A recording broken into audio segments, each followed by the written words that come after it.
رات کی سیاہی ہر سو پھیلی ہوئی تھی، جیسے کسی نے آسمان پر کالے رنگ کی چادر ڈال دی ہو۔ تاریکی کے سائے میں چھپی خاموشی خوف کو اور زیادہ گہرا کر رہی تھی۔ ہوا میں خنکی تھی، مگر گلالائی کے جسم میں پسینے کی نمی بڑھتی جا رہی تھی۔ اس کا سانس اکھڑ رہا تھا اور دل بے تحاشا دھڑک رہا تھا۔ وہ زمین پر گھٹنوں کے بل گری ہوئی تھی، اس کا پورا جسم تھکن سے ٹوٹ چکا تھا، مگر وہ رک نہیں سکتی تھی۔ پیچھے مڑ کر دیکھنا بھی ممکن نہیں تھا، کیونکہ وہ جانتی تھی پیچھے موت اس کا تعاقب کر رہی ہے۔ آج کی رات عام راتوں جیسی نہیں تھی، بلکہ یہ رات اس کے وجود کو ہمیشہ کے لیے بدل دینے والی تھی۔ چند گھنٹے پہلے وہ اپنے والدین کے ساتھ گھر میں موجود تھی، زندگی معمول پر تھی، ماں چولہے پر کھانا پکا رہی تھی اور والد کسی کتاب میں غرق تھے، مگر پھر اچانک دروازہ زور سے دھڑ دھڑا گیا تھا۔ گلالائی کے والد نے حیرانی سے سر اٹھایا۔ اس کے ماں نے گھبرا کر آنچ کم کی اور دروازے کی طرف قدم بڑھائے، مگر جیسے دروازہ کھولا سب کچھ بکھر گیا۔ کالے لباس میں ملبوس چند آدمی گھر میں داخل ہوئے۔ ان کے چہروں پر درندگی تھی، ان کی آنکھوں میں بے رحمی جھلک رہی تھی، ہاتھوں میں بندوقیں اور چھریاں تھیں۔ کیا چاہتے ہو؟ کون ہو تم؟ گلالائی کے والد نے خوف زدہ مگر مضبوط لہجے میں پوچھا، مگر جواب میں صرف ایک گولی سنائی دی۔ ایک لمحے میں ہر چیز بدل گئی۔ گولی کی آواز نے سناٹے کو توڑا اور خون کی چھینٹیں دیوار پر پھیل گئیں۔ گلالائی کی ماں چیخ پڑی۔ اس کے والد کی لاش فرش پر گری ہوئی تھی اور آنکھوں میں حیرانی جمی رہ گئی تھی۔ اب لڑکی کو پکڑو، ان میں سے ایک آدمی غرایا تھا۔ گلالائی کے لیے سوچنے کا وقت نہیں تھا۔ اس نے اپنی ماں کی چیخیں سنی تھیں، مگر اس کے پیروں میں بجلی سی آ گئی تھی۔ وہ کمرے کی کھڑکی کی طرف دوڑی۔ ہاتھوں کی لرزش اور آنکھوں کے آنسوں کے باوجود اس نے خود کو باہر دھکیل دیا۔ وہ زمین پر گری، کانٹوں میں الجھی مگر کھڑی ہوئی اور اندھیرے میں بھاگ پڑی تھی۔ پیچھے چیخو پکار کی آوازیں تھیں، اس کے پیچھے بھاگتے قدموں کی آواز تھی، مگر وہ نہیں رک سکتی تھی، زندگی کے لیے دوڑ رہی تھی۔ اس کی سانسیں تیز ہو رہی تھی، جسم زخموں سے چور ہو رہا تھا، مگر موت کا خوف اس کے اندر کے ہر درد سے بڑا تھا۔ وہ جنگل میں داخل ہو چکی تھی، درختوں کے درمیان اندھیرا مزید گہرا تھا، مگر وہ دوڑتی رہی، بھاگتی رہی، یہاں تک کہ قدم لڑکھڑانے لگے، سانس گھٹنے لگی اور وہ ایک درخت کے ساتھ ٹیک لگا کر زمین پر گر گئی۔ ہر چیز دھندلا ہونے لگی تھی، کانوں میں اب بھی والد کی گرتی لاش کی آواز اور ماں کی چیخیں گونج رہی تھی۔ پھر خاموشی چھا گئی۔ صبح کی روشنی نے آہستہ آہستہ رات کے اندھیرے کو پیچھے دھکیل دیا۔ پرندوں کی چہچہاہٹ ہوا میں گھل رہی تھی، مگر گلالائی بے سدھ پڑی تھی۔ اس کے چہرے پر زخموں کے نشان تھے، جسم پر مٹی اور گھاس چپکی ہوئی تھی اور سانسیں ہلکی ہلکی چل رہی تھیں۔ تبھی ایک سائل اس کے قریب قدم روکا۔ یا اللہ خیر! ایک نرم مگر حیران آواز سنائی دی۔ یہ ایک بوڑھی عورت تھی جو ہاتھ میں پانی کا ایک مٹی کا برتن لیے کھڑی تھی۔ اس کے کپڑے صاف مگر عام تھے اور چہرے پر وقت کی گہری لکیریں تھیں۔ اس نے آگے بڑھ کر گلالائی کے زخموں پر بھرے چہرے کو دیکھا تھا۔ بیچاری کون ہے یہ؟ وہ بڑبڑائی، پھر پانی کے چند قطرے اس کے لبوں پر ٹپکائے۔ گلالائی نے ہلکی سی جنبش کی، آنکھیں دھندلاہٹ کے ساتھ کھلیں۔ پانی، وہ مشکل بول پائی۔ بوڑھی عورت نے جلدی سے برتن آگے کیا۔ لے بیٹی پی لے، تو کہاں سے آئی ہے؟ مگر گلالائی کے پاس کوئی جواب نہیں تھا۔ وہ کچھ بول نہیں سکی، بس آنکھوں میں خوف کے سائے رستے رہے۔ بوڑھی عورت نے اس کے ماتھے پر ہاتھ رکھا۔ چل میرے ساتھ چل، اللہ خیر کرے گا۔ گلالائی کے پاس کوئی اور راستہ نہیں تھا۔ وہ بمشکل کھڑی ہوئی اور اس اجنبی عورت کے ساتھ قدم بڑھا دیے۔ اس کی نئی زندگی کی شروعات تھی، مگر وہ نہیں جانتی تھی کہ نئی زندگی سے کہاں لے جائے گی۔ گلالائی کے قدم بمشکل زمین پر پڑ رہے تھے، ہر قدم کے ساتھ اس کا جسم کانپتا، زخموں کی جان برداشت کرتی وہ اس عورت کے ساتھ چل رہی تھی جس نے اسے زمین پر بے سدھ پڑا دیکھ کر اٹھایا تھا۔ وہ جانتی تھی کہ وہ کون ہے، مگر بتانے کی ہمت نہیں تھی۔ شاید اس عورت نے بھی اس کی حالت دیکھ کر زیادہ سوالات کرنا مناسب نہیں سمجھا تھا۔ گاؤں کے باہر ایک کچی سڑک پر وہ دونوں چلتی جا رہی تھیں۔ سورج آسمان پر چمکنے لگا تھا، مگر گلالائی کو لگ رہا تھا کہ وہ روشنی میں بھی اندھیرے میں چل رہی ہے۔ اس کے ارد گرد کچھ ہلکی ہلکی سرسبز جھاڑیاں تھیں، جن کے درمیان چند کچے مکان نظر آ رہے تھے۔ گاؤں بہت زیادہ بڑا نہیں تھا، مگر وہاں زندگی موجود تھی۔ کہیں بچے کھیل رہے تھے، کہیں عورتیں پانی کے مٹکے لیے جا رہی تھیں اور کہیں مرد فصلوں کی دیکھ بھال کر رہے تھے۔ بوڑھی عورت، جس کا نام بی بی جان تھا، اس نے اپنے ساتھ لے کر ایک چھوٹے سے مکان میں داخل کیا۔ جو گاؤں کے دوسرے گھروں جیسا ہی تھا۔ مٹی کی دیواریں، لکڑی کا دروازہ اور باہر ایک پرانا سا چبوترا جس پر چارپائی پڑی تھی۔ یہ میرا گھر ہے بچی، تو یہاں کچھ دن آرام کر لے، پھر جو کرنا ہوگا دیکھ لیں گے۔ بی بی جان کی آواز میں اپنائیت تھی۔ گلالائی کو یہ احساس ہو رہا تھا کہ شاید وہ اس دنیا میں اکیلی نہیں تھی۔ کچھ دن گزر گئے مگر گلالائی کی حالت ابھی بھی بہت زیادہ بہتر نہیں تھی۔ بی بی جان اس کا بہت خیال رکھ رہی تھی، زخموں پر مرہم لگاتی، نرم کھانا کھلاتی اور سب سے بڑھ کر اس سے زیادہ سوالات نہیں کرتی تھی۔ مگر گلالائی جانتی تھی کہ وہ یہاں ہمیشہ نہیں رک سکتی تھی۔ ایک دن بی بی جان نے اسے اپنے پاس بٹھایا۔ بیٹی، اب آگے کیا کرنا ہے؟ کچھ سوچا ہے؟ گلالائی نے نظریں جھکا لی۔ میرے پاس کوئی ٹھکانہ نہیں ہے، نہ کوئی بچہ ہے جس کے پاس جا سکوں۔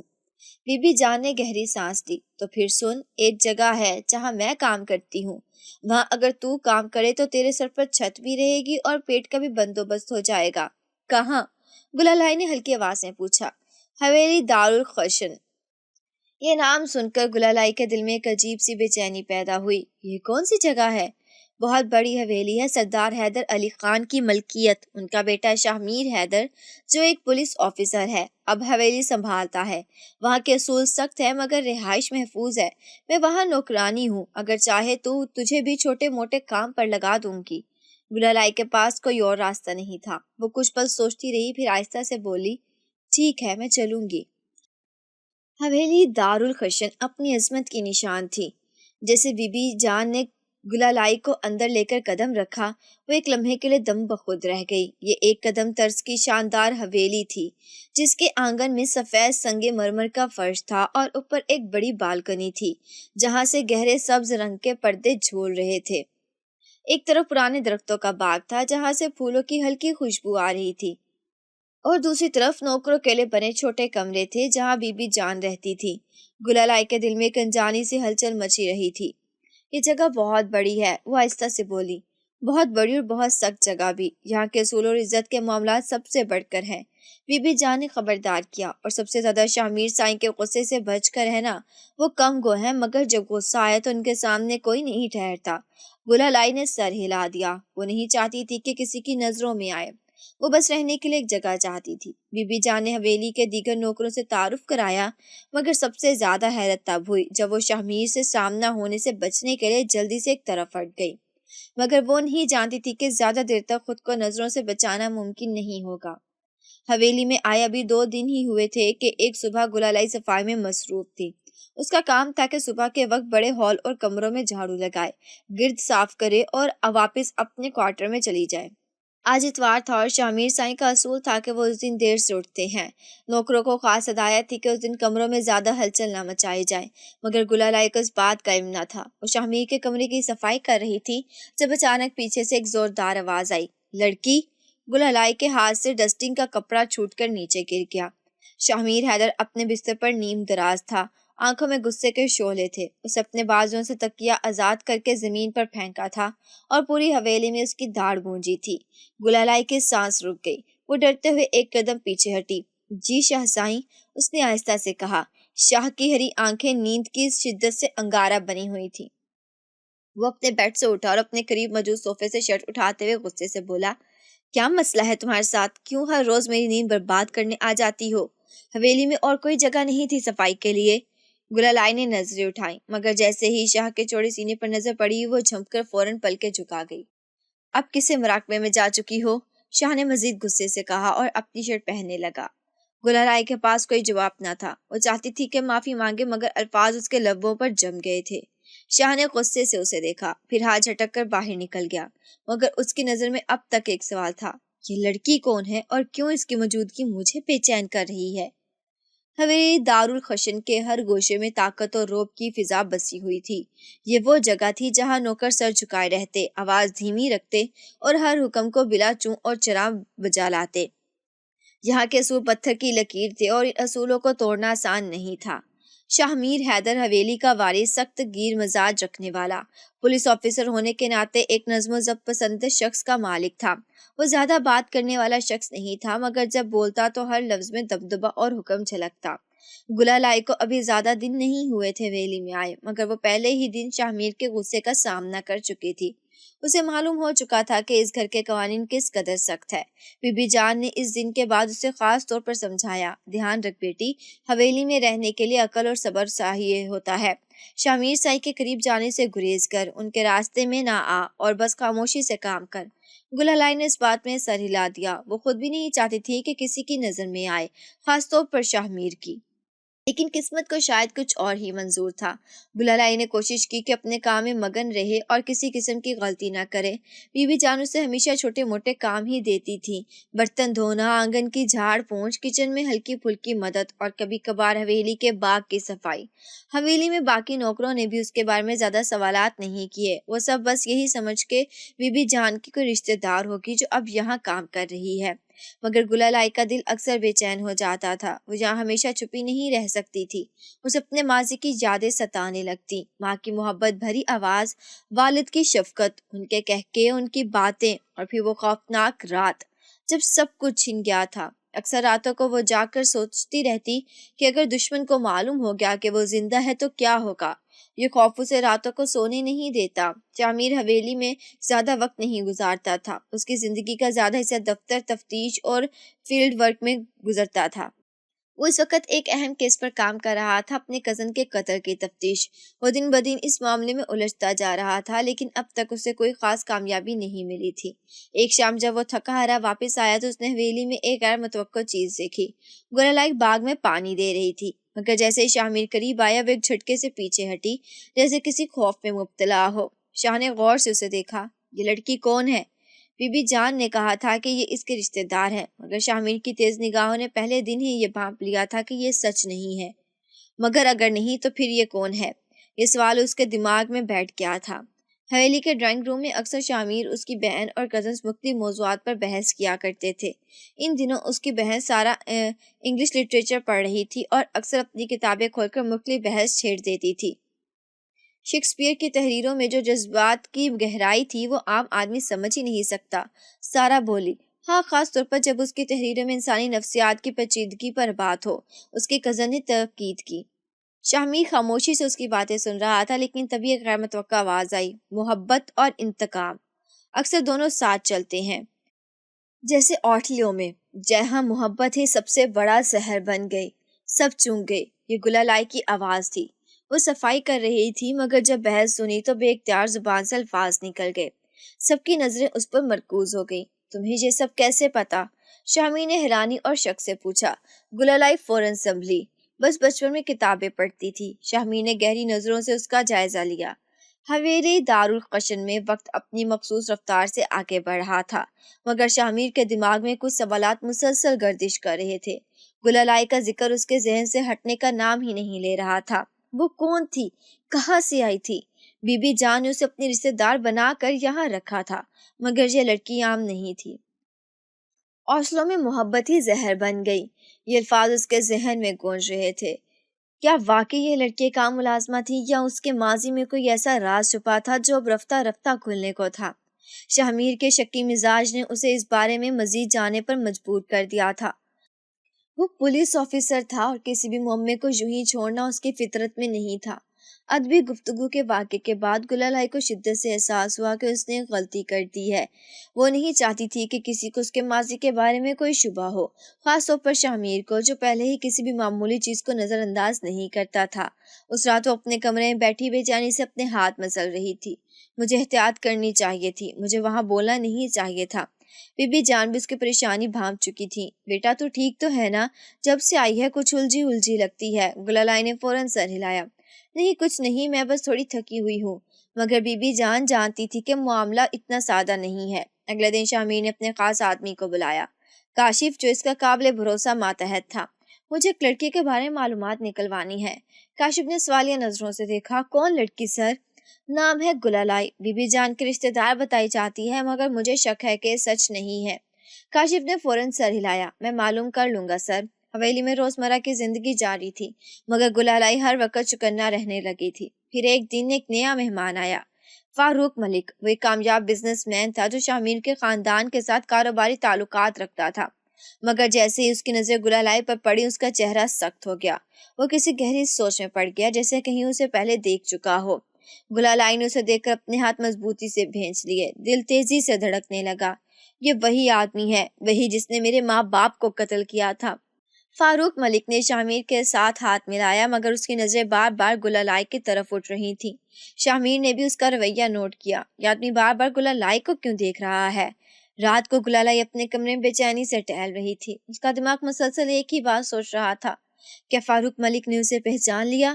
بی بی جان اس کی حالت دیکھ کر مزید پریشان ہوگی۔ بیٹا بات کیا ہے؟ بی بی جان مجھے یہاں سے چلے جانا چاہیے، گلالائی نے بے بسی سے کہا۔ لیکن کیوں؟ یہاں خطرہ ہے، بہت بڑا خطرہ۔ بی بی جان نے اس کا ہاتھ پکڑ لیا۔ دیکھ بیٹی، اگر تو بھاگے گی تو شاہ میر سائیں کے شک کو اور دھوا دے گی۔ گلالائی کو یہ بات سمجھ آ گئی، مگر اب کچھ اور سوچنا ضروری تھا۔ شاہ میر نے اس رات جب اپنی تفتیش فائل نکالی تو اس کے ذہن میں کچھ خیالات ابھرے۔ وہ گلالائی کے متعلق جتنا سوچتا اتنا ہی وہ الجھ جاتا تھا۔ پھر ایک پرانی فائل اس کے ہاتھ لگی، ایک قتل کیس کی فائل، جس میں ایک خاندان کو بے دردی سے مارا گیا تھا۔ وہ ایک لڑکی غائب تھی۔ شاہ نے غور سے فائل کے کاغذات پلٹے اور تصویر دیکھ کر اس کے چہرے کا رنگ بدلا۔ یہ گلالائی کی پرانی تصویر تھی۔ شاہ میر کو اب یقین ہو چکا تھا کہ گلالائی وہی لڑکی ہے جسے مردہ سمجھا جا رہا تھا۔ شاہ میر کی بے چینی، دوسری طرف شاہ میر بھی نیند سے محروم تھا۔ وہ اپنی بالکنی میں کھڑا گہری نظروں سے تاریک آسمان کو دیکھ رہا تھا۔ گلالائی کے ساتھ اس کا پہلا سامنا، اس کی نرم مگر ضدی آنکھیں، وہ گھبراہٹ جسے وہ چھپانے کی کوشش کرتی تھی، سب کچھ اس کے ذہن میں تازہ تھا۔ یہ لڑکی مجھے اتنا بے چین کیوں رکھتی ہے؟ میں کیوں اس کے بارے میں سوچ رہا ہوں؟ وہ ایک تفتیش کار تھا، مگر یہ معاملہ صرف تفتیش سے زیادہ کچھ بن چکا تھا۔ گلالائی پانی پینے کے لیے باہر نکلی تو حویلی کا صحن روشنی سے نہایا ہوا تھا۔ ٹھنڈی ہوا اس کے بالوں سے ٹکرا رہی تھی اور چاندنی میں اس کا چہرہ مزید نرم اور نازک لگ رہا تھا۔ اسے معلوم نہیں تھا کہ شاہ میر بھی وہیں تھا، بالکنی میں کھڑا اسے دیکھ رہا تھا۔ شاہ میر نے اسے نظر انداز کرنے کی بہت کوشش کی، مگر اس کی آنکھیں خود بخود اس کی طرف کھینچتی جا رہی تھیں۔ وہ نیچے اترا اور خاموشی سے گلالائی کے پیچھے آ کھڑا ہوا۔ گلالائی کو اچانک ایک مضبوط موجودگی کا احساس ہوا اور وہ ایک دم مڑی۔ سامنے شاہ میر کھڑا تھا۔ ہلکی روشنی میں اس کا چہرہ اور بھی سخت اور دلکش لگ رہا تھا۔ آپ؟ گلالائی کی آواز ہلکی مگر بے چین تھی۔ نیند نہیں آ رہی؟ شاہ میر کی آواز گہری تھی، جیسے کوئی سرگوشی کر رہا ہو۔ گلالائی نے پلکیں جھکائیں۔ بس پانی لینے نکلی تھی۔ شاہ میر نے ایک پل اسے دیکھا، پھر آہستہ سے بولا، کچھ پوچھنا تھا تم سے گلالائی۔ گلالائی کا دل زور زور سے دھڑکنے لگا۔ کیا؟ اس نے بمشکل کہا۔ شاہ میر نے آگے بڑھ کر دیوار پر ہاتھ رکھ دیا اور اب وہ دونوں آمنے سامنے کھڑے تھے، اتنے قریب کہ گلالائی کی سانسیں بے ترتیب ہونے لگی۔ تم جھوٹ کیوں بولتی ہو؟ تمہارے چہرے پر سب کچھ لکھا ہے، مگر تم پھر بھی سچ پانے کی کوشش کرتی ہو۔ گلالائی کی آنکھوں میں ایک پل کے لیے بے بسی چھلکی، مگر پھر وہ جلدی سے بولی، میں نے کچھ نہیں چھپایا۔ شاہ میر نے آہستہ سے اس کی تھوڑی کو چھوا اور اس کا چہرہ اپنی طرف کیا۔ پھر میری آنکھوں میں دیکھ کر کہو۔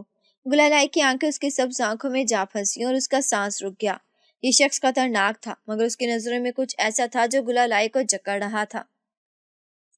وہ بامشکل بولی، مجھے جانے دیں۔ شاہ میر نے ایک پل کے لیے اس کی لرزتی پلکوں کو دیکھا، پھر آہستہ سے ہاتھ ہٹا دیا، مگر وہ اب بھی قریب کھڑا تھا۔ تم جتنی بھی کوشش کر لو گلالائی، مگر ایک دن تمہیں سب کچھ بتانا ہی پڑے گا، اور وہ دن زیادہ دور نہیں۔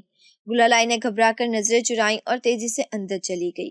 گلالائی کا دل اب اتنا زور سے دھڑک رہا تھا کہ وہ اپنے سینے پر ہاتھ رکھ کر سانسیں درست کرنے کی کوشش کرنے لگی۔ یہ مجھے اتنا کمزور کیوں کر دیتا ہے؟ میں کیوں اس کے سامنے کھو جاتی ہوں؟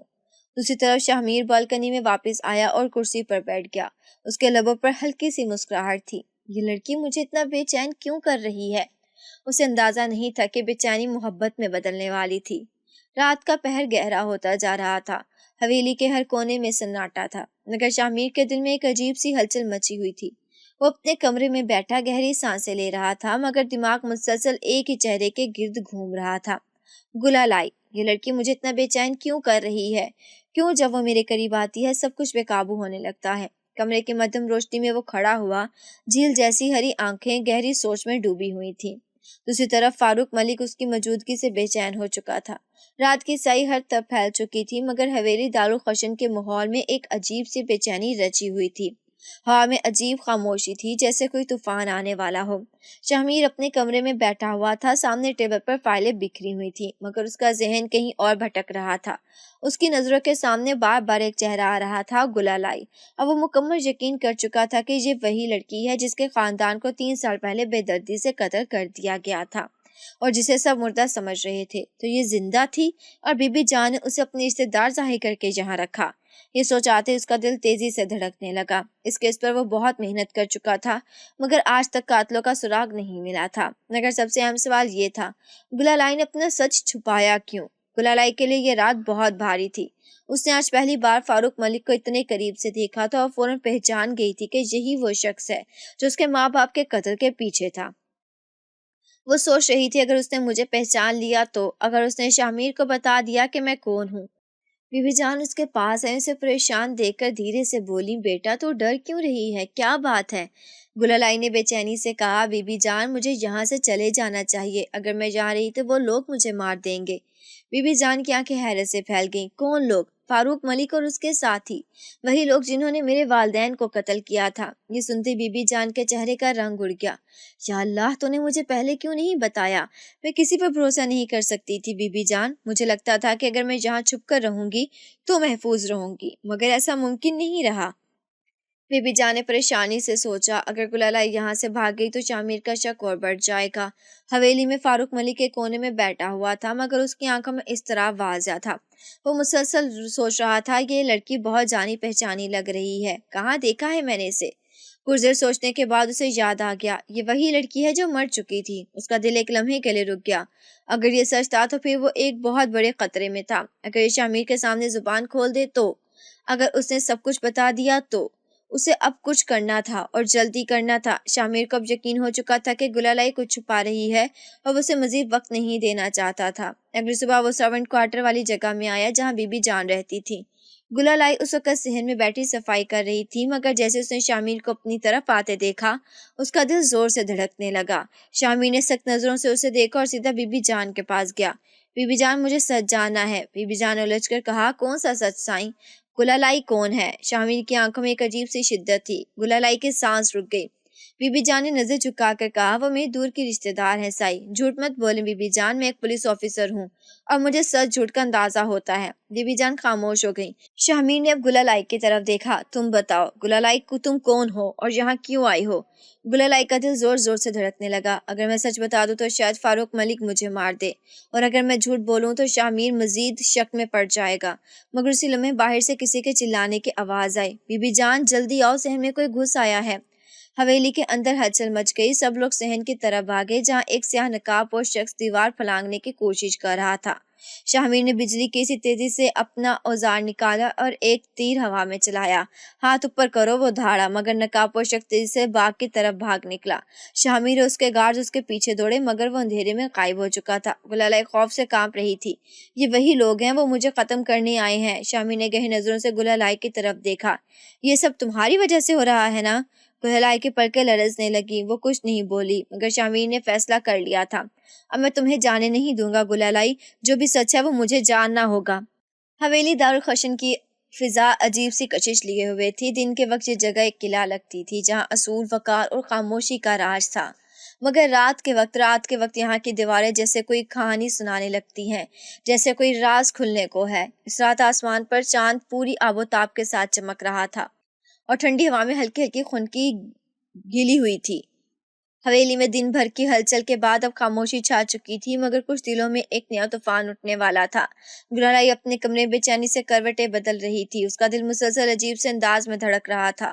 وہ لمحہ جب شامیر نے کہا تھا، اب میں تمہیں جانے نہیں دوں گا گلالئی، جو بھی سچ ہے وہ مجھے جاننا ہوگا، یہ الفاظ اس کے ذہن میں بار بار گونج رہے تھے۔ شامیر، اس کا نام سوچ کر گلالئی کے اندر کچھ ٹوٹنے لگا۔ وہ سخت تھا، ضدی تھا، مگر وہ ہمیشہ اس کے قریب کیوں آ جاتا تھا؟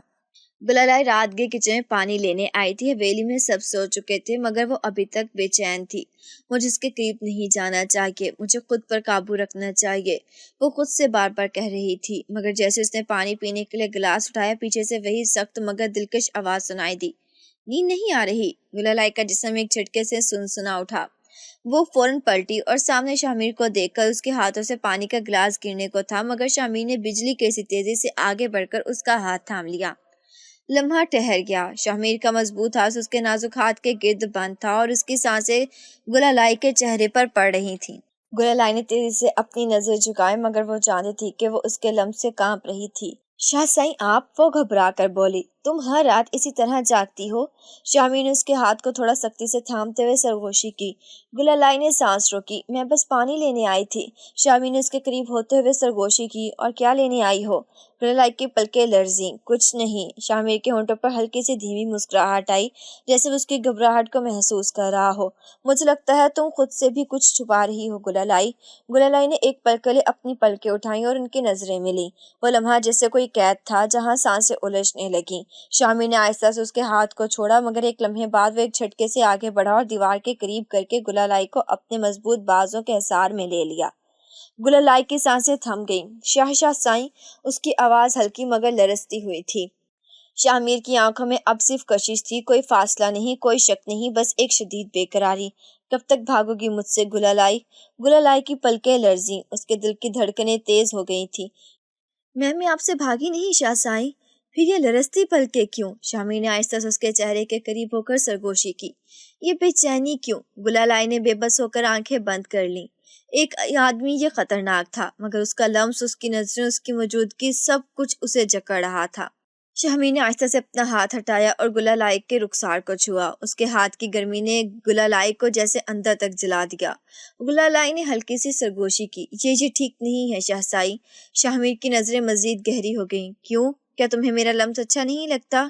گلالائی کا چہرہ تپنے لگا۔ یہ غلط ہے، وہ بمشکل بول پائی۔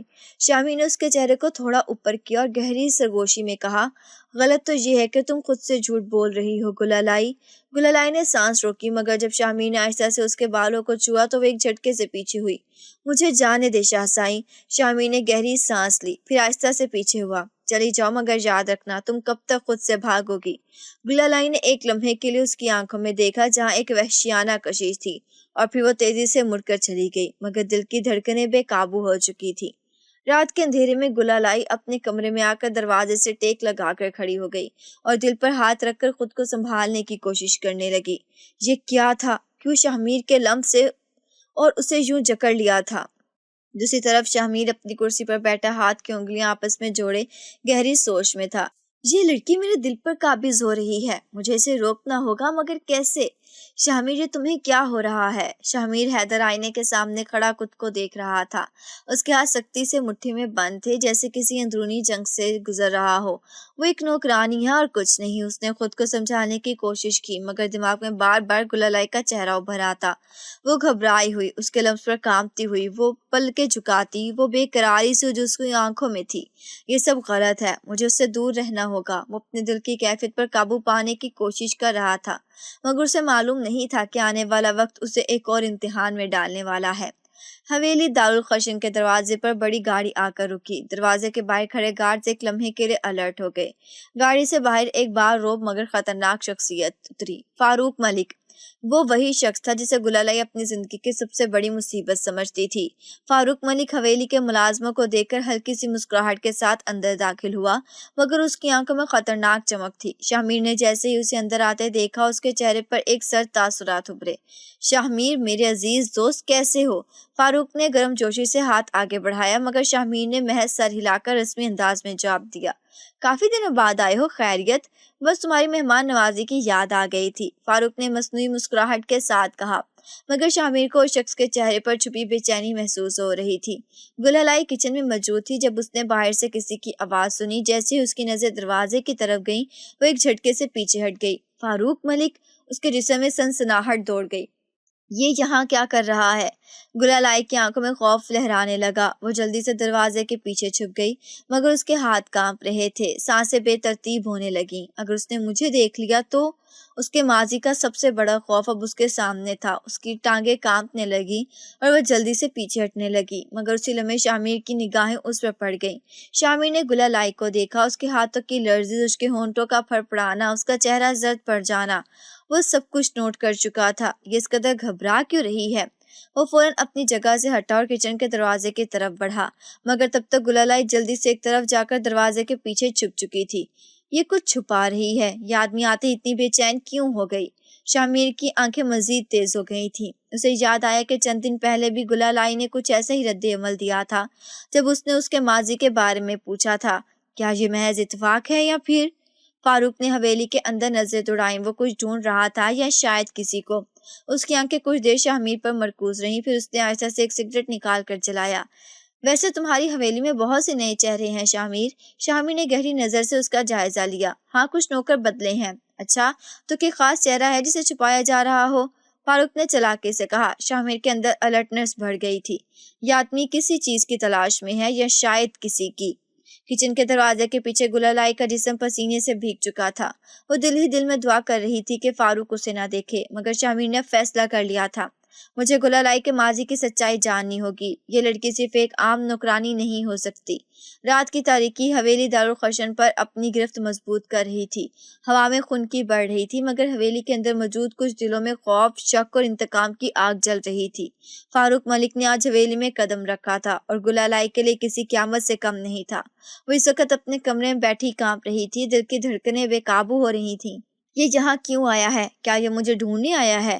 کیا اس نے مجھے دیکھ لیا؟ اس کے اندر سوالوں کی جنگ جاری تھی، مگر جو بولنے والا تھا اس کے تمام خدشات سے کہیں زیادہ خطرناک تھا۔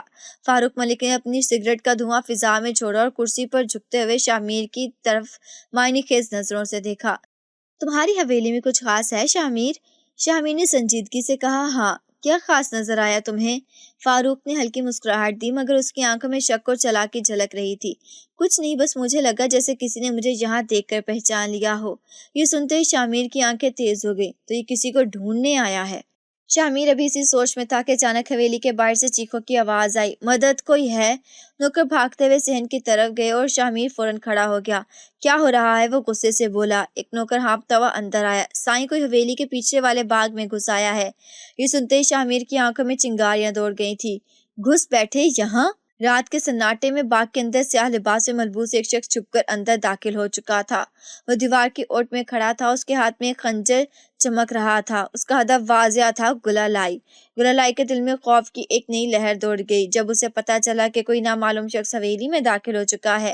یہ وہی لوگ ہیں، وہ مجھے ختم کرنے آئے ہیں۔ وہ گھبرا کر اپنے کمرے کا دروازہ بند کرنے کے لیے آگے بڑھی، مگر جیسے اسے دروازہ بند کرنا چاہا، کسی نے زبردستی دروازے کو دھکا دے کر کھول دیا۔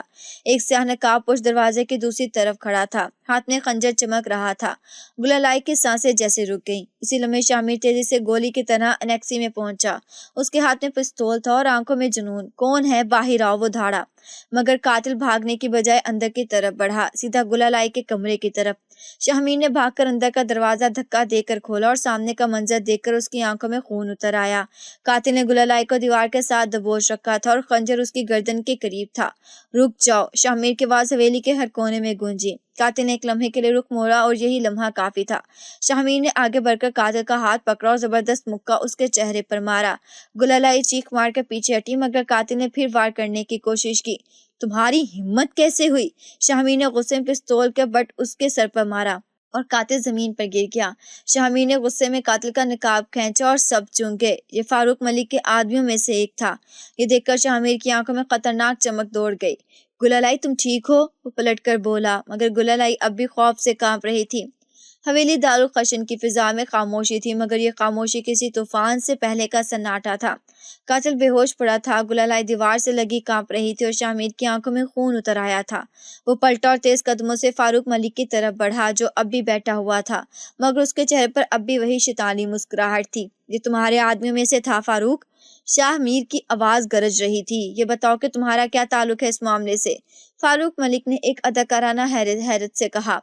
میرے آدمی؟ نہیں شاہ میر، تم غلط سمجھ رہے ہو، میں تو بس ایک مہمان ہوں۔ اگر کوئی حملہ آور اندر آیا ہے تو مجھے کیا معلوم؟ شاہ میر کی مٹھیاں بھینچ گئیں۔ یہ آدمی جھوٹ بول رہا ہے۔ گلالائی اب بھی سہمی ہوئی تھی، مگر اس کا دماغ مسلسل ایک ہی بات پر چل رہا تھا۔ فاروق ملک نے مجھے پہچان لیا ہے۔ اس کی آنکھ میں واضح خوف تھا اور شاہ میر نے اس خوف کو نوٹ کر لیا تھا۔ یہ ڈر کیوں رہی ہے؟ کیا واقعی فاروق کو جانتی ہے؟ اب شک کا کوئی فائدہ نہیں تھا، وہ سچ جان کر ہی رہے گا۔ شاہ میر نے ایک آخری نظر فاروق ملک پر ڈالی اور پھر مڑ کر گلالائی کی طرف بڑھا۔ میرے ساتھ چلو۔ اس کا لہجہ سخت تھا، کوئی بحث کی گنجائش نہیں تھی۔ گلالائی نے گھبرا کر بی بی جان کی طرف دیکھا، جو خاموش کھڑی تھی، جیسے جانتی ہو کہ یہ لمحہ آنا ہی تھا۔ چند منٹ بعد گلالائی شاہ میر کے کمرے میں تھی اور دروازہ اندر سے بند تھا۔ اب مجھے سب کچھ سچ سچ بتاؤ گلالائی۔ شاہ میر، سائیں، میں نے کچھ نہیں کیا، اس نے جلدی سے کہا، مگر اس کی آواز میں لرزش تھی۔ تو پھر تم فاروق کو دیکھ کر اس طرح کانپ کیوں رہی تھی، اور اس کا آدمی تمہارے کمرے تک کیوں آیا؟ مجھے نہیں معلوم۔ گلالئی نے آنکھیں بند کر لیں مگر اس کے ہاتھ سرد ہو چکے تھے۔ تمہیں معلوم ہے مگر تم چھپا رہی ہو۔ شاہ اس کے قریب آیا اور دھیرے سے بولا، مجھے سچ بتاؤ گلالئی، یہ تمہاری جان کا سوال ہے۔ گلالئی نے ایک پل کے لیے آنکھیں اٹھائیں اور اس کے اندر ایک مضبوطی ابھری۔ یہ وقت آ گیا ہے سچ بولنے کا وقت۔ گلالئی نے آنکھیں بند کی اور ایک گہری سانس لی۔ 3 سال پہلے اس کی آواز لرز رہی تھی۔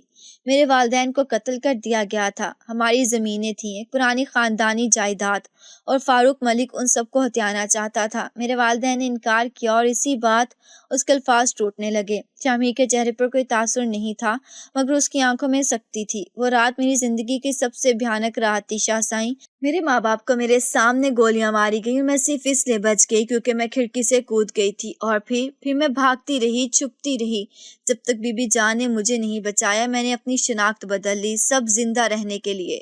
شامیر کی مٹھیاں بھینچ گئی تھی تو یہ فاروق واقعی ایک قاتل ہے اور میں اسے مہمان سمجھ کر حویلی میں بٹھا رہا تھا۔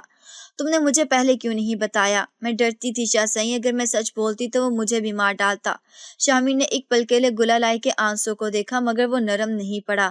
اب تم میرے ساتھ رہو گی گلالئی، اور جب تک میں فاروق کو اس کے کیے کی سزا نہیں دوں گا تمہیں کہیں نہیں جانے دوں گا۔ فاروق کی چالاکی۔ دوسری طرف فاروق ملک اب اپنی حویلی میں تھا مگر اب وہ الجھن میں پڑ چکا تھا۔ شامیر بہت ہوشیار ہے، اگر میں زیادہ دیر رکا تو وہ حقیقت تک پہنچ جائے گا۔ وہ اب کوئی بڑا قدم اٹھانے والا تھا۔ شامیر کو معلوم ہو چکا تھا کہ گلالئی کا دشمن فاروق ملک ہے اور وہ ابھی تک آزاد گھوم رہا ہے۔ فاروق ملک، اب میں تمہیں نہیں چھوڑوں گا۔ حویلی دارالخشن کے خاموش دیواریں ایک بڑی جنگ کی گواہ بننے والی ہیں۔ اب یہاں صرف مہمانوں کی آمد و رفت، پرانی روایات اور اصول نہیں تھے، اب یہاں انتقام کی کہانی لکھی جا رہی تھی۔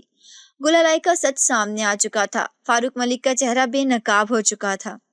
شامیر کا انتقام شروع ہونے والا تھا۔ رات گئی شامیر اپنے کمرے میں بیٹھا ہاتھ میں سگریٹ لیے گہری سوچ میں تھا۔ گلالئی کی کہانی نے اس کے اندر ایک آگ بھڑکا دی تھی۔ وہ جو ہمیشہ قانون پر چلتا تھا اب قانون کو ہاتھ میں لینے کا سوچ رہا تھا۔ فاروق نے ایک معصوم لڑکی سے سب کچھ چھین لیا اور اب اسے لگتا ہے کہ وہ مجھ سے بچ جائے گا۔ شامیر نے سگریٹ کو راکھ دان میں پھینکا اور اپنی گن نکالی۔ اب کھیل ختم ہونے والا ہے فاروق ملک۔ فاروق ملک اب تک حویلی میں تھا مگر اس کی پیشانی پر ہلکا سا پسینہ نمودار ہو رہا تھا۔ وہ جانتا تھا کہ شامیر نے شک کر لیا ہے، یہ لڑکی بچ گئی ہے۔ 3 سال بعد بھی اگر یہ زندہ رہی تو میں ختم ہو جاؤں گا۔ اس نے اپنے آدمی کو پیغام بھیجا، مجھے شامیر سے پہلے گلالئی کو ختم کرنا ہوگا۔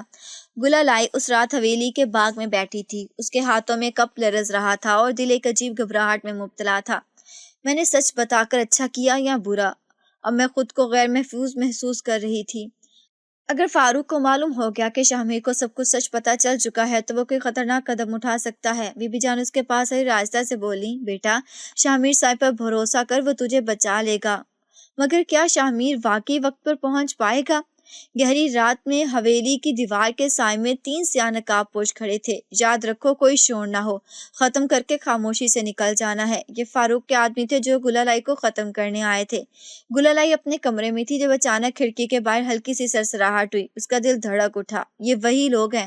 اسے دروازہ لاک کرنے کی کوشش کی مگر اسی لمحے کھڑکی کے شیشے پر ایک ہاتھ زور سے پڑا اور شیشہ چکنا چور ہو گیا۔ گلالئی چیخنے ہی والی تھی کہ کسی نے اس کے منہ پر ہاتھ رکھ دیا مگر جیسے ہی حملہ آور نے اسے کھینچنا چاہا اچانک ایک دروازہ دھماکے کی آواز آئی، ٹھہر جاؤ۔ یہ شامیر تھا۔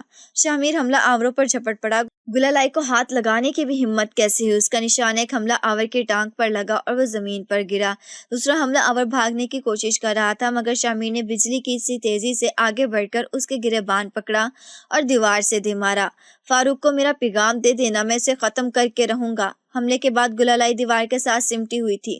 اس کی آنکھوں میں خوف تھا اور آنسو پلکوں کے کنارے پر ٹھہرے ہوئے تھے۔ شامیر نے ایک پل کے لیے اسے دیکھا اور پھر آہستہ سے اس کے قریب آیا۔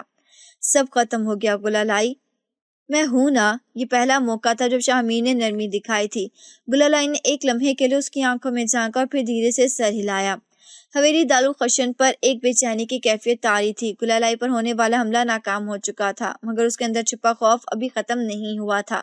وہ جانتی تھی کہ فاروق ملک جیسے آدمی ایک بار ناکام ہو کر پیچھے نہیں ہٹتے۔ یہ کھیل اب ختم ہونا چاہیے۔ یہ جملہ شامیر کے لبوں پر بار بار آ رہا تھا۔ وہ مزید انتظار نہیں کر سکتا تھا۔ صبح کی روشنی حویلی کے صحن میں پھیل رہی تھی مگر شامیر کے ذہن میں ایک ہی بات تھی، فاروق ملک کو ختم کرنا ہے۔ وہ صوفے پر بیٹھا اپنی گن کی صفائی کر رہا تھا جب کاشف اس کے قریب آیا۔ سر، ہم نے فاروق کے کچھ آدمیوں کو پکڑا ہے، ان میں سے ایک کچھ بولنے کے لیے تیار ہے۔ شاہ میر نے گہری نظر ڈالی، لیا اسے میرے سامنے۔ فاروق کا ایک آدمی زنجیروں میں جکڑا ہوا لایا گیا۔ وہ زخمی تھا مگر خوف اس کے چہرے پر نمایاں تھا۔ شاہ میر نے آگے بڑھ کر اس کی گردن دبوچ لی۔ بول، فاروق کو کس نے بھیجا ہے؟ سائیں میں مجبور تھا۔ فاروق نے کہا تھا کہ کیا کہ اگر گلالئی زندہ رہی تو وہ سب کچھ کھو دے گا۔ یہ سنتے شاہ میر کی آنکھوں میں شعلے دہکنے لگے۔ اور فاروق کہاں ہے؟ اپنی حویلی میں، مگر وہ جلدی فرار ہونے والا ہے۔ اسے لگتا ہے کہ آپ اس پر ہاتھ ڈالنے والے ہیں۔ شاہ میر کے ہونٹوں پر خطرناک مسکراہٹ آئی۔ تو اب وقت آ گیا ہے کہ میں اسے خود جا کر ملوں۔ گلالئی اپنے کمرے میں بیٹھی بے چینی سے اپنے ہاتھ مسل رہی تھی۔ یہ سب کب ختم ہوگا؟ میں کب سکون سے جی سکوں گی؟ بی بی جان نے آہستہ سے اس کا ہاتھ تھاما۔ بیٹا، سب کچھ دن اور شاہ میر، سائیں تجھے بچا لے گا۔ مگر گلالئی کے دل میں عجیب سا اضطراب تھا۔ مجھے نہیں معلوم کہ شاہ میر میرے لیے لڑ رہا ہے یا اپنی ضد پوری کرنے کے لیے۔ شاہ میر رات کے اندھیرے میں اپنی گاڑی میں بیٹھا اور کاشف کو اشارہ کیا۔ فاروق کی حویلی چلتے ہیں، اب فیصلہ ہونا چاہیے۔ گن لوڈ ہو چکی تھی اور اس کے ارادے خطرناک تھے۔ یہ رات کسی کے لیے آخری ثابت ہونے والی تھی۔ فاروق ملک اپنی حویلی کے اندر بے چینی سے چکر لگا رہا تھا۔ شاہ میر زیادہ چالاک ہو رہا ہے، مجھے فوراً شہر چھوڑ جانا چاہیے۔ مگر جیسے دروازے کی طرف بڑھا، ایک زوردار دھماکے کے ساتھ دروازہ کھلا اور سامنے شاہ میر کھڑا تھا، ہاتھ میں پستول لیے۔ فاروق کے چہرے پر خوف ابھر آیا۔ شاہ میر، یہ کیا بدتمیزی ہے؟ یہ وہی بدتمیزی ہے جو تم نے 3 سال پہلے کی تھی۔ شاہ میر کی آواز گرج رہی تھی۔ فاروق نے آگے بڑھ کر کوشش کی، مگر جیسے ہی اس نے حرکت کی، شاہ میر نے اس کے سامنے گن تان لی تھی۔ یہی وقت ہے فاروق۔ فاروق کے آدمی حملہ کرنے کی کوشش کرتے ہیں، مگر شاہ میر اور اس کی ٹیم کے آدمی پہلے سے تیار تھے۔ ایک کے بعد ایک گولی چلتی گئی اور ایک کے بعد ایک آدمی گرتا گیا۔ اب صرف فاروق بچا تھا۔ شاہ میر نے فاروق کی طرف دیکھا جب زمین پر گرا ہوا تھا اور اس کی سانسیں اکھڑ رہی تھی۔ یہی تیرا انجام تھا فاروق۔ شاہ میر نے آخری گولی اس کے سینے میں اتار دی اور اس کے ساتھ ہی گلالئی کے تمام خوف ختم ہو گئے۔ شاہ میر واپس حویلی آیا تو گلالئی اس کے سامنے کھڑی تھی۔ سب ختم ہو گیا گلالئی، اب تم کسی سے ڈرنے کی ضرورت نہیں ہے۔ گلالئی کی آنکھوں میں آنسو آ گئے مگر وہ کچھ نہیں بولی۔ حویلی دارالقشن میں آج پہلی بار سکون تھا۔ 3 سال پرانی جنگ جو گلالئی کے اندر خوف کے شک میں پل رہی تھی، آخرکار ختم ہو چکی تھی۔ فاروق ملک اب دنیا میں نہیں تھا۔ وہ شخص جس نے اس سے اس کے خاندان چھینا، آج خود اپنی چالوں کا شکار ہو چکا تھا۔ لیکن کیا انتقام کا اختتام ہی سب کچھ تھا؟ گلالئی اب بھی حویلی کے باغ میں کھڑی تھی۔ چاند کی روشنی اس کے چہرے پر جھلک رہی تھی۔ اس کے اندر ایک خلاصہ تھا، وہ آزاد تھی، مگر کیا واقعی؟ شاہ میر دور کھڑا اسے دیکھ رہا تھا۔ یہ وہی لڑکی تھی جسے وہ کبھی نوکرانی سمجھتا تھا، مگر آج وہ اس کے دل کا حصہ بن چکی تھی۔ یہ سب ختم ہو چکا ہے گلالئی، اب تمہیں کسی چیز سے ڈرنے کی ضرورت نہیں ہے۔ گلالئی نے دھیرے سے مسکرا کر کہا، ہاں میں جانتی ہوں شاہ سائیں۔ شاہ سائیں اس کے اور قریب آیا اور آہستہ سے کہا، تو اب بتاؤ، کیا تم ہمیشہ کے لیے مجھ سے دور جانے والی ہو یا میرا ہاتھ تھامنے والی ہو؟ گلالئی نے شاہ میر کی آنکھوں میں دیکھا، وہی سبز آنکھیں جن میں کبھی غرور تھا مگر آج محبت تھی۔ اس نے ایک لمحے کے لیے سانسیں روکی، پھر آہستہ سے سر جھکا کر کہا، مجھے ہمیشہ کے لیے کسی کے سائے میں جینے کا خوف تھا، مگر آپ کے ساتھ مجھے صرف سکون محسوس ہوتا ہے۔ شاہ میر کے ہونٹوں پر ایک دھیمی مسکراہٹ آئی۔ تو پھر یہ معاملہ ختم ہوا مسز شاہ میر؟ گلالئی کا چہرہ سرخ ہو گیا مگر وہ کچھ بول نہ سکی۔ حویلی میں خوشیوں کا جشن۔ چند دن بعد حویلی دارالقشن میں ایک نئی رونق تھی۔ بی بی جان نے اپنے آنسو پونچھے۔ شاہ میر سائیں نے آخرکار اپنے دل کی بات مان لی۔ خوشیوں کے درمیان گلالئی اپنے نئے روسی جوڑے میں تھی اور شاہ میر اس کے قریب کھڑا تھا، اس کی انگلیاں اپنے ہاتھ میں لیے ہوئے۔ تمہیں معلوم ہے گلالئی، شاہ میر نے سرگوشی سے کہا، کیا؟ جب میں نے تمہیں پہلی بار دیکھا تھا میں نے سوچا تھا کہ تم بس ایک نوکرانی ہو، مگر آج تم میرے دل کی زندگی بن چکی ہو۔ گلالئی نے نظریں جھکا لیں مگر اس کے ہونٹوں پر ایک حقیقی مسکراہٹ تھی۔ اور یوں کہانی مکمل ہوئی۔ وہ جو خوف میں جی رہی تھی آج شاہ میر کی محبت میں سکون پا چکی تھی۔ وہ جو صرف اپنے ماضی سے بھاگ رہی تھی آج ایک خوبصورت مستقبل کی طرف بڑھ رہی تھی۔ اور وہ جو خود کو سخت اور بے حس سمجھتا تھا آج محبت کے جذبے میں بدل چکا تھا۔ یہ صرف انتقام کی کہانی نہیں تھی، یہ محبت کی کہانی تھی، محبت جو تقدیر سے بڑھ کر تھی۔